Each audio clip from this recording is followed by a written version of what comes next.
I don't know if you can hear that. Like this little sound. The cicadas have arrived. Some anyway. They're on their way. Yeah. I better uncover these. Ooh. Pardon me. Oh, excuse me. Oh, there's one right there. Yes, they're here. They're here. They're here. It's gonna get loud and louder and louder and louder and louder and louder and all that. Oh, sorry. Yeah, I hope I didn't kill those. My brilliant plan to slow some of them down. Yeah, slowed them down alright. Made them all crookedy. Anyway, see if I could time them. So anyway, they're sort of born a light color, well, hatched, whatever you call that when they do that metamorphosis thing. Very distracted. Anyway, so yeah, it's wet. So yeah, there's going to be swarms of them everywhere any day now. It's really wet. It must have rained. Yeah, I think that's it. Yeah, I think maybe it must have rained. And that's why the ground is all wet. Alright, never mind. I'm making a video. Alright, I'm pretending to make a video. Not really making one. So, alright, we'll call it a weird video. Yeah, that's what we'll do. So I'm in a weird mood. I'm kind of, well, you can even see the little emergent points. I just saw one actually, and walked right past it, and I said my brain calculated, what the hell was that? And I realized, oh, that's one of the cicadas came up out of the ground. That's leave a little dirt limple. Dirt limple? Yeah, dirt nipple. Anyway, looking for more of them. Yeah, it's funny, I saw one and I haven't seen any. So anyway, alright, weird video, yeah. Hey, weird mood. Just sorting things out in my head, trying to figure out, maybe my job is finished here, kind of a thing. I think maybe I'll make this a context video on Vloggerdome. Yeah, that's a good idea. Yeah, it is now. This is what I came up with. Yeah, just as this overview thing. There really isn't much to this argument. It's really not much to what we're dealing with in terms of what's happening on planet Earth. I mean, you get rid of the God thing, okay? Let's just say, okay, that's just nonsense. Yes, people are holding on to it. Yes, there's good arguments against it. Yes, they're not working well enough. Yes, you have to create some sort of mechanism that gets through to people. Yes, maybe if you give them the whole picture, they'll get it. I don't know. But anyway, regardless. Alright, so there's no God. Then you go to the nature thing and you say, well, what is that? And, if you ask the yes or no question, I mean, do you get it? Unintelligent design. Or do you think there's something else going on? Mystical, magical, spiritual, bibble-babble. Or do you just get it? I mean, it's a replicating molecule and a whole big giant hunk of time. And this is what you end up with. Battle bots. Little machines built to function in environments to secure the necessities of reproduction. Successful maintenance of their genetic code's existence in the environment. There's the technical description, but yeah, that's it. Okay, that's the mechanism. And so every attribute we have, our consciousness, our intelligence, everything, only exists because, it was useful in this war we're waging against the other DNA molecules. A contrived war. A war not about some sort of great principle or some sort of great cause.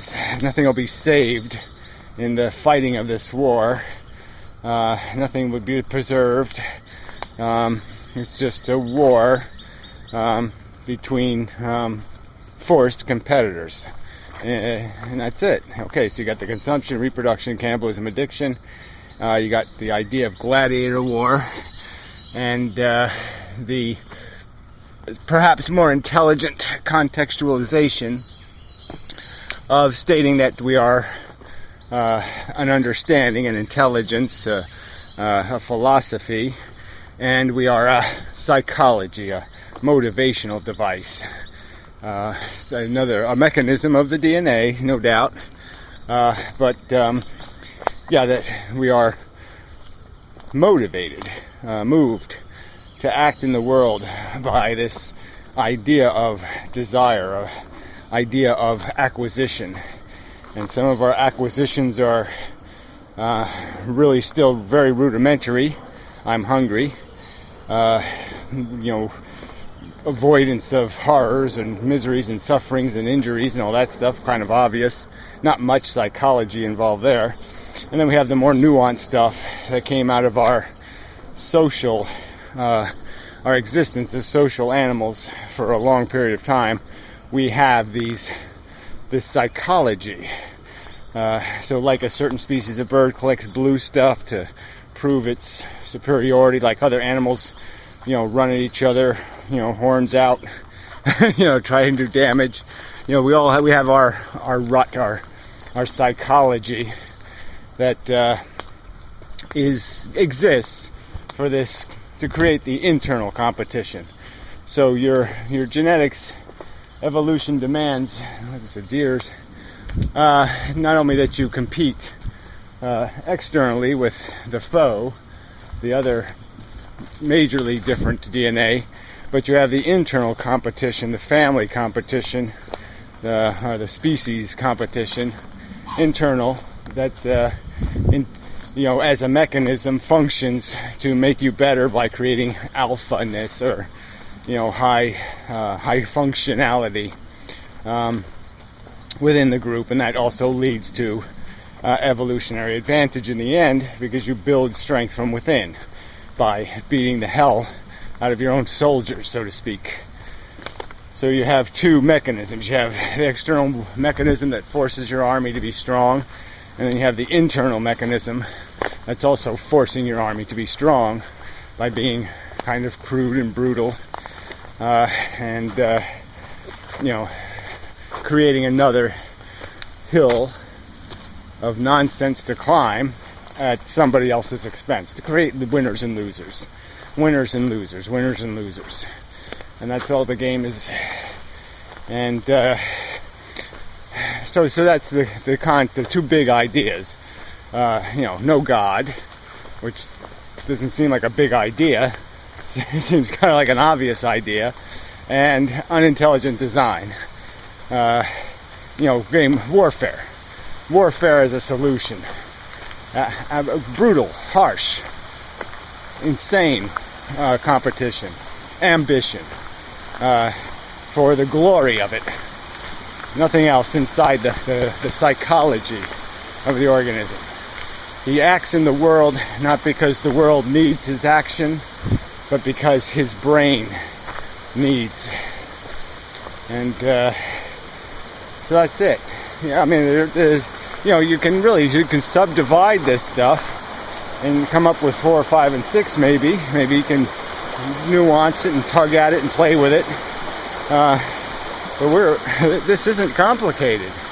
You can see your psychology should be quite obvious to you. You can look inside yourself and see how the gears turn, and there's not too much pretty about it.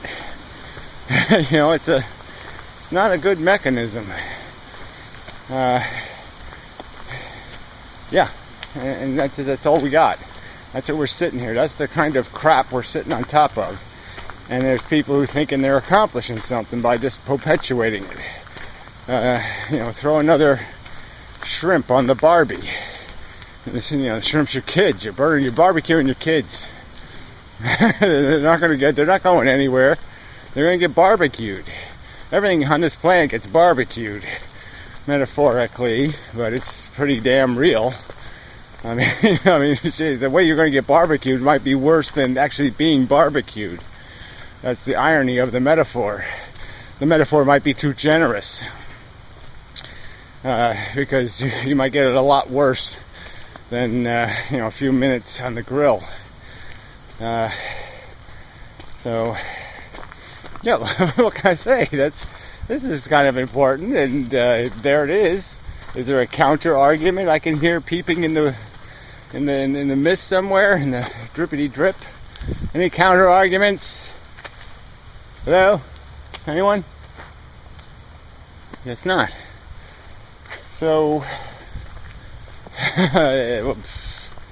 yeah, I guess I'm done.